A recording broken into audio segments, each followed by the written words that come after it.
paz, libertad, felicidad y amor y unión en el pueblo cubano para que todas las cosas salgan bien. La disposición de la mayoría de la gente en el movimiento de derechos humanos y pro democracia es respetar la visita del Papa, acudir a las misas, pero estamos bajo un gobierno, un estado policial y no excluimos que haya un número de detenciones preventivas o también detenciones durante las actividades en las que esté el Papa.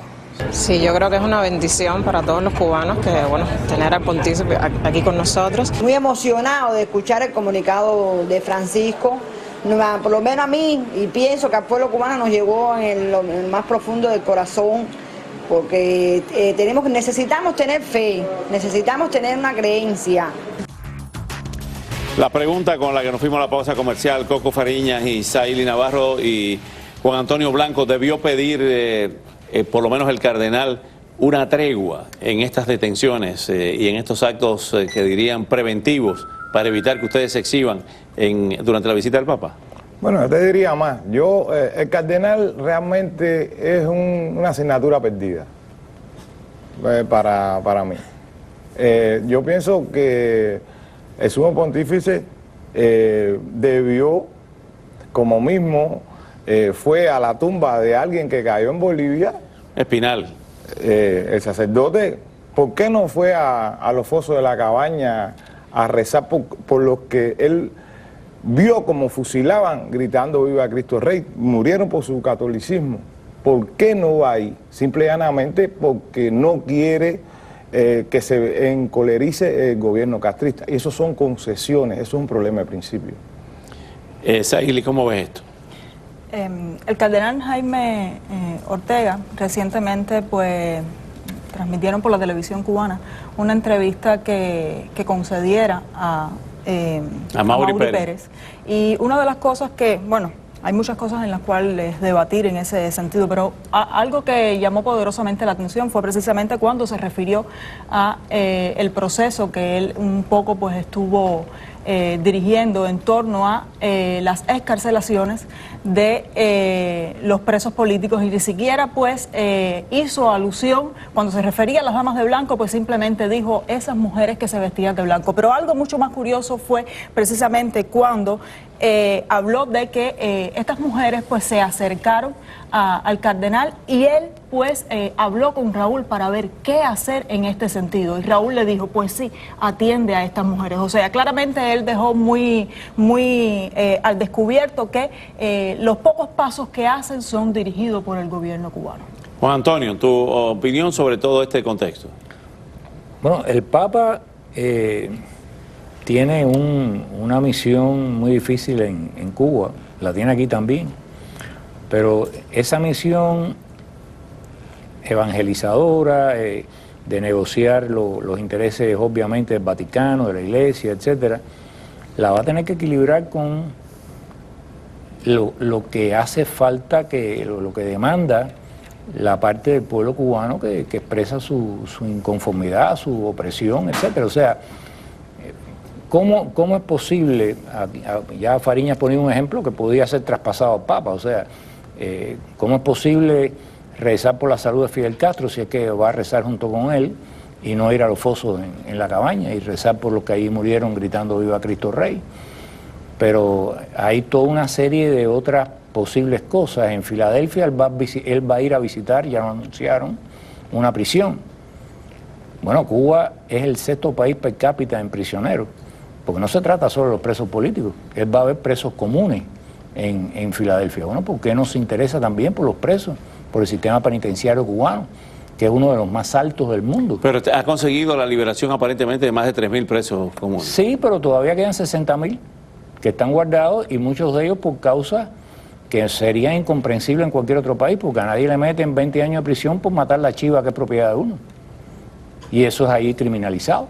Para no hablar de la protesta, para no hablar de que el sexto está preso, sin juicio, sin acusación, con una nube de desacato sobre su cabeza, porque pretendía hacer un performance artístico con 2 nombres comunes, porque Fidel y Raúl a fin de cuentas son 2 nombres comunes, un performance que nunca llegó a realizar porque no se lo permitieron, y que ni siquiera le han abierto un proceso, y que ni siquiera su abogado oficial se entiende del caso y se pierde el expediente y aquí no pasa nada. Entonces, si eso no es un preso político, que me lo expliquen. Coco Fariñas, ¿creen ustedes que en medio de todos estos movimientos y todas estas situaciones concurrentes, factores concurrentes, se va a levantar el embargo a corto plazo? Bueno, el embargo no se va a levantar porque el Congreso no lo va a permitir por ahora. En las próximas elecciones al Congreso, que siempre son parciales, vamos a ver qué pasa. Pero les recuerdo las palabras que dijo uno de los abogados de los 5 espías, que dijo que tenían 2 años para resolver todo. Y lo dijo muy entusiasmado en la mesa redonda cubana. O sea que estamos ante una conspiración y desgraciadamente la víctima de esta conspiración es la democracia y es el pueblo de Cuba, el cubano de a pie. Saily, ¿no tienen ustedes la más mínima esperanza de que el Papa reciba en la Anunciatura a una delegación de las Damas de Blanco? Teniendo en cuenta pues precisamente lo que ya sabemos que ha vertido, de que no se reunirá con este sector, realmente no creo que así lo haga. Ojalá el Papa va a Cuba, el Papa Francisco, como misionero de la misericordia, y ojalá pues haga un gesto de buena voluntad en este sentido, que se pueda reunir con este otro sector que tiene pues un criterio diferente, con este otro sector que está sufriendo ese bloqueo interno del régimen castrista y que para él tenga pues precisamente un mensaje de esperanza. Coco, regresa mañana a La Habana, ¿piensa ir a las actividades del Papa en Cuba, a las misas? Bueno, si nos dejan, como dice la canción de Luis Si Miguel. nos dejan, yo mañana entro a La Habana. Como dirigente de la oposición considero que no puedo ser un capitán araña, que debo estar donde mis hermanos están recibiendo golpes, arrestos, y mañana voy y que sea lo que Dios quiera. Pero aunque me arresten al llegar, voy a ser más libre que mis represores.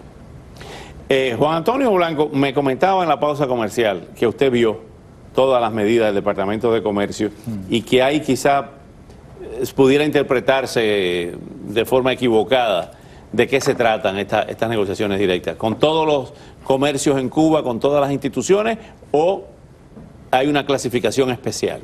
Bueno, ellos tienen las limitaciones que establece el embargo.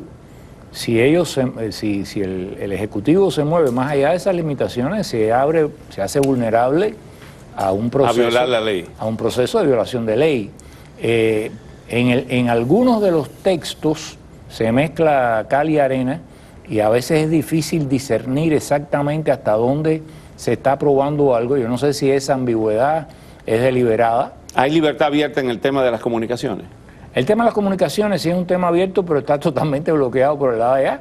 ¿Por qué Cuba por segunda vez rechaza la propuesta de Estados Unidos y reformulo la pregunta, de unir a Miami con Cuba por cable? Mire, yo tengo un primo, déjame hacer una anécdota que es muy reveladora. Sí. Yo tengo un primo que era el ingeniero principal del Ministerio de Comunicaciones cuando estuvo el Andrew aquí, no me recuerdo en qué año fue. En el 92. En el 92. El Andrew destruyó el cable analógico que conectaba a Cuba con la Florida.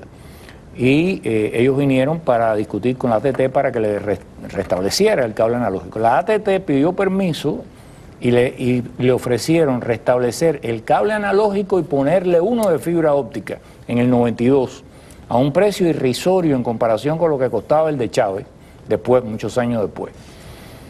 Y Fidel no permitió que se pusiera el cable de fibra óptica e incluso el analógico no permitía usarlo. Se hacía una llamada telefónica una vez al mes para comprobar que estaba operativo.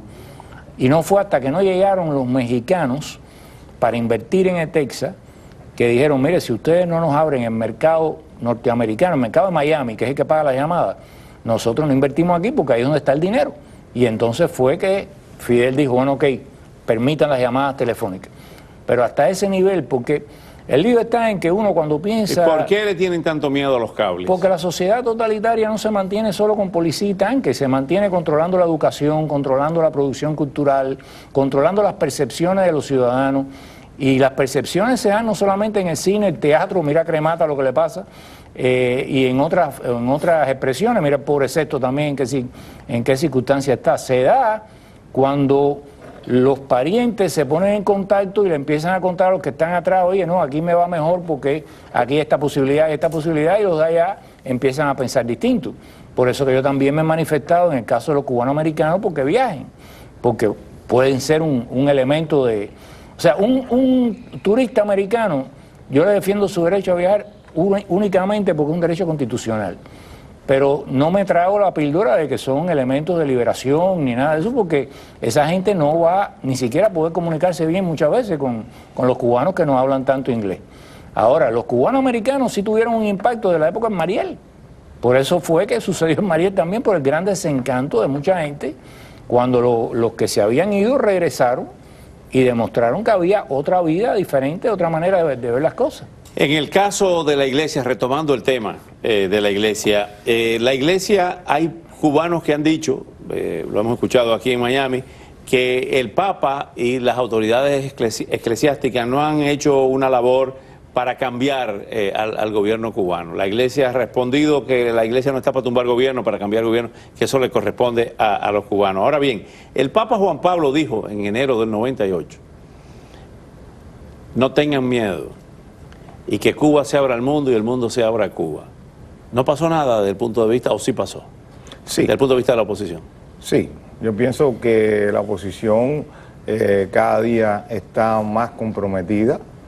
Creo que hasta cierto punto fue muy fructífero lo que pasó el 17 de diciembre de 2014, puesto que entendimos que el problema de Cuba es de los cubanos y no podemos confiar de nadie, de ningún gobierno, incluido los gobiernos que más nos puedan apoyar. Y que la política es una cosa, como dice el profesor Félix Bonet Alcacé, muy enfermo en estos momentos, que la política es comerse un sapo.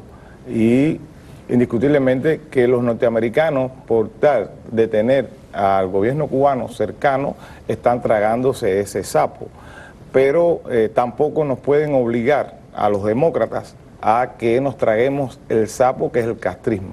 Por lo tanto, todo depende de los cubanos y de las cubanas, y debemos entender que la libertad de Cuba es una cuestión que no se mendiga, sino que se lucha por ella hasta las últimas consecuencias. Saily, hay quienes existía la versión de que iba a haber un movimiento de ocupación de templos, de iglesias, durante la visita del Papa. ¿Hay algo de esto? ¿Las Damas de Blanco tienen organizado algo, este tipo de actividad? No.